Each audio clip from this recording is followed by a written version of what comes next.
Kindly be seated. Sudhir Gupta ji, kindly be seated. Mr. Speaker, sir. Sudhir Gupta ji, please sit Mr. down. Speaker, sir. Chairman, not speaker. Sir, Mr. Chairman, I thank call you for Sri- giving me this. I am calling Sri A.B. Ekaijam to please speak.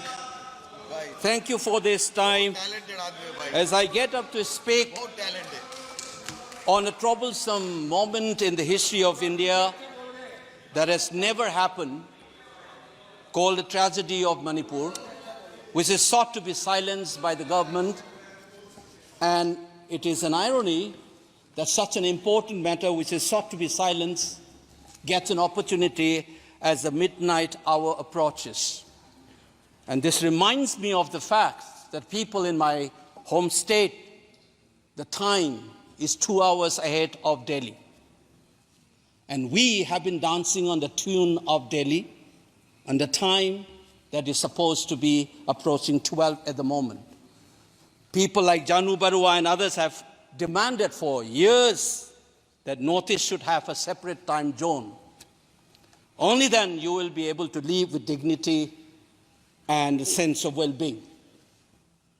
The kind of priority that I can sense is this moment that I get a chance to speak. Mr. Speaker, sir, I'm just trying to, Mr. Chairman, I'm drawing your attention to the absence of Manipur in the President's address. This is not a simple absence. It is a reminder of a Rashtra Chetna which excludes people. You must realize that more than 60,000 people are languishing in relief camp in wretched conditions for the last 1 year. If anybody is read partition of the subcontinent, which I have done, I was associated with a research project. We have interviewed more than 1,500 survivors of partition of 1947, and you are witnessing the same thing. People are living in wretched conditions that I cannot even mention here. 60,000 people homeless is not a joke. 200 plus people died. And there has been a civil war-like situations where people are armed to the teeth and roaming around and fighting each other, defending their villages. And the Indian state is a mute spectator to this tragedy for 1 year. I must remind this House that each and every square centimeter of Manipur is covered by a central armed forces.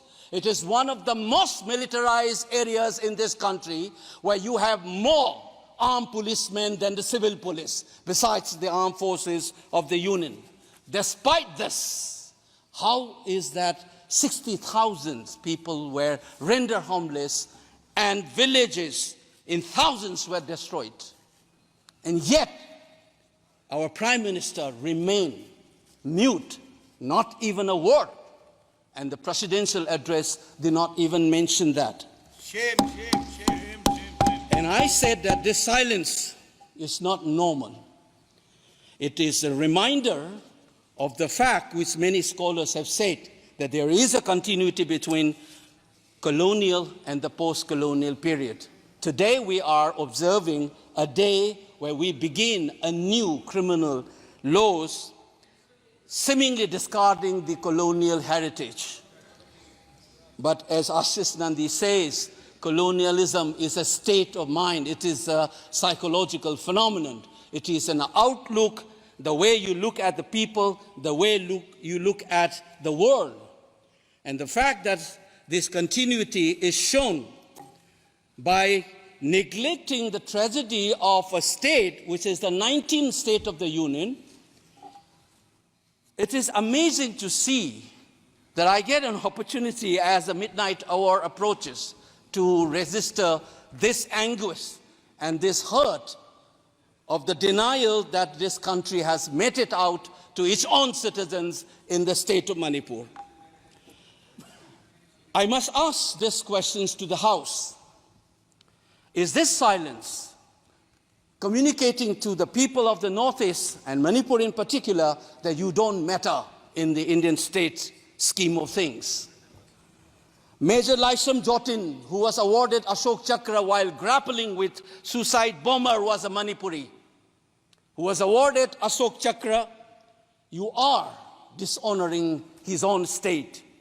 Major Ngangom Joy Datta, who was awarded Veer Chakra while fighting for this country and doing his duty as a part of the peacekeeping force in Sri Lanka in 1987.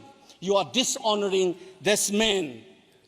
You are dishonoring the likes of the youths who hold the tricolor in international platforms. The likes of Mary Kom, Sarita Kunjarani, and Mirabai Chanu. You are saying that you don't matter in this country. Your state doesn't matter in this country. You are also saying that the likes of Ratan Tiam, the icon of the culture of this country, Harivam Sham Sarma, don't matter in this country. If you have an iota of concern for this state, there would not have been a silence. There would not have been a silence in this house, nor in the presidential address. This must be registered. Please raise your point of order. If you wanted to doubt the nationality and the nationalism of the people of that state, you must realize that these people have fought for the country. These people have brought Lural to this country. Please remember this. And that is what the silence means. 1 second. क्या बात कर रहे हो?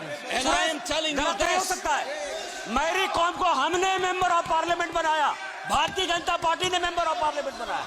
हमने कैसे नहीं इज्जत दी मणिपुर को? मणिपुर को स्पोर्ट्स यूनिवर्सिटी दिया। और आपसा जो है, मैं एक ऐसा आदमी हूं कि मेरे मामा को मणिपुर में गोली लगी, वो सीआरपीएफ के डीआईजी थे, इनको शहीद नहीं पता है। और 1956 में पहला आपसा मणिपुर में लगा, और 1956 से आज तक please listen to the point of order. Please listen to him. Silences. Congress के कारण मणिपुर की यह स्थिति है। 5 years after independence, can you negate this fact? We are talking about the inclusion of the Northeast history after 75 years. That's a classic exclusion. India was an anthropological subject, not a historical subject in the eyes of the colonial forces. And today, the Northeast remains outside of the history of the Indian history textbook. That is why you treat them as the other. And that's the silence. And the silence on the Manipur tragedy is not unique. It is a reflection of this general continuity of the colonial in the post-colonial. It is sad to see a nationalist party like the BJP will feel comfortable with this silence on the tragedy of Manipur. Keep your hands on your heart and think about the 60,000 people who are linguistic in relief camps. And those mothers, those widows, think of them. And then you talk about nationalism. Point is made. He made Only his point. then we will understand what this tragedy means. And Mr. Chairman, the hurt, the anger has thrown a nobody like me to be part of this temple of democracy. Beating the BJP cabinet minister, think about the pain. If you hear an anxiety, anguish, and a pain in my voice, please go back and see those 60,000 people linguisting in the relief camp. Don't talk about partition remembrance till you bring that. I would keep quiet the moment the Prime Minister opened his mouth and the Nationalist Party says that Manipur is part of India and we care for the people of that state. Only then I will accept what is nationalism in our face. Thank you, Mr. Chairman. Thank you. I thank the House. The House stands adjourned to meet on Tuesday, the 2nd July 2024 at 11 a.m.